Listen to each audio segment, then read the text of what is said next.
शिक्षक दिवस के अवसर पर सेवा सुगंधम सामाजिक जन कल्याण समिति रायपुर द्वारा तिल्दा नेवरा में गुरुवार सम्मान समारोह का आयोजन किया गया। उक्त समारोह में लगभग 250 शिक्षक, जिनमें से अधिकतर शिक्षक सेवा नेतृत्व हो चुके हैं, जो वर्तमान में ख्याति प्राप्त साहित्यकार व कवि के रूप में लेखनी कर रहे हैं, वे भी मौजूद थे। इन शिक्षकों का बतौर मुख्य अतिथि छत्तीसगढ़ पाठ्य पुस्तक निगम के अध्यक्ष शैलेंद्र नितिन त्रिवेदी ने चरण धोकर साल श्री फल भेंट करते हुए सम्मानित किया। वहीं मौजूदा पत्रकार का भी सम्मान किया गया। बताया जा रहा है कि सेवा सुगंधम सामाजिक जन कल्याण समिति अनवरत 30 वर्षों से सामाजिक सेवा जैसे गतिविधियों में लिप्त है। तिल्दा नेवरा से अजय नेताम की रिपोर्ट। सामाजिक जन कल्याण समिति के संयोजक टिकेंद्र उपाध्याय जी आप हैं। आपके द्वारा लगातार क्षेत्र में इस तरह के कार्य किए जा रहे हैं, क्या कहना चाहेंगे?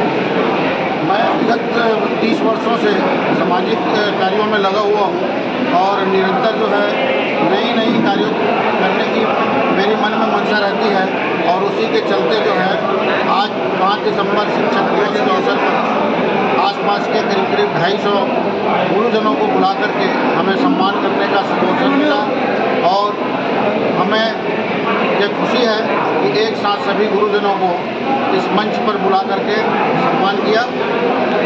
आगामी कार्यक्रम क्या है आपके? आगामी कार्यक्रम अभी पिछले 7 तारीख को गुरुवर सम्मान के ही नाम से बलौदा बाजार मुख्यालय में सेवानिवृत्त शिक्षकों का सम्मान का आयोजन किया जाएगा।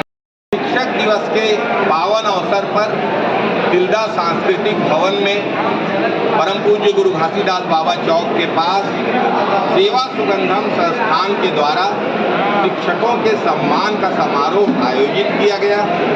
शिक्षकों के चरण प्रक्षालन करके, शिक्षकों के माथे में टीका लगा के हम लोगों ने उन्हें सम्मानित किया। शिक्षकों के आशीर्वाद से हम लोग भाव विभोर हैं।